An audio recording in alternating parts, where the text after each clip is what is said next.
Hello, my name is Anna Major. I am 19 years old and I am a person living with functional neurological disorder. I'm from a small town in Western Maryland called Swanton, Maryland, with a population of only about 2,500 people. I'm currently a full-time student at Garrett Community College. I live part-time at my dorm room and part-time at my house with my mother and my little brother. I have many hobbies, but a few include arts of all kinds, baking for my family and friends, reading romance novels, and learning about everything under the sun. My symptoms started in September of 2020, where I presented with seizure activity and was later diagnosed with non-epileptic seizure disorder after getting an EEG done. After this, I was referred to a pediatric neurologist because at the time I was a minor, and I eventually was told I had psychogenic movement disorder, and I was presenting with new symptoms like numbness in both feet. My right foot would fall to the right. I had gait problems. My left hip was very weak. I had nerve pain that would climb up my right leg as well as my spine. And finally, after a couple months, he finally diagnosed me with functional neurological disorder, which was so validating because of all my symptoms. I have come so far because now I can say I can walk without a walking aid, and I haven't had a seizure in months, which is very big for me.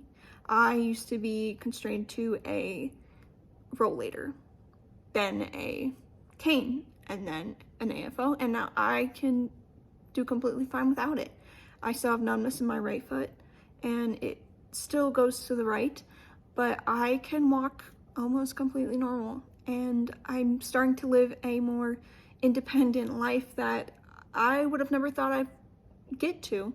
And a big part of it definitely is my wonderful treatment team. I have an amazing PCP that has been with me my whole life and that has just understood me more than most doctors. I have a wonderful doctor of osteopathic manipulation, and she has just tremendously improved my life by helping me with my muscle.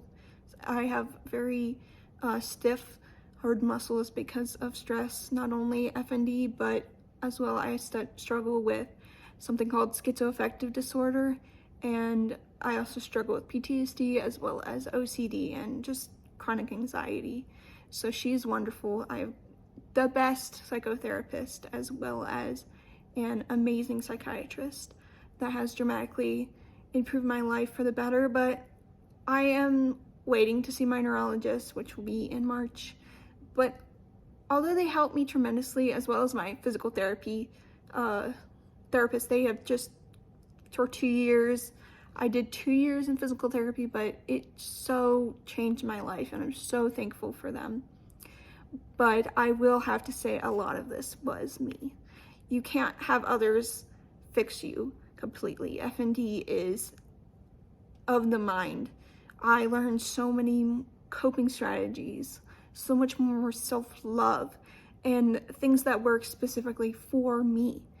But this is so important to me because my day-to-day life is different. Although I've gotten so far, I still experience symptoms, but I really do want to share my story, to share that this diagnosis, it's not a death sentence, and it can get better. And it takes time, and it takes self-learning, and it takes others helping you to get through this, but you can improve your life. But overall, this documentary is going to be amazing, and others will learn more about this and break the stigma, because I have been bullied because of my symptoms. And if someone could watch this documentary and say, wow, I finally understand, I finally know what they're dealing with, then that just one person will be amazing. And I'm just so thrilled and so excited that this documentary will be out. And I'm so happy to possibly be a part of it.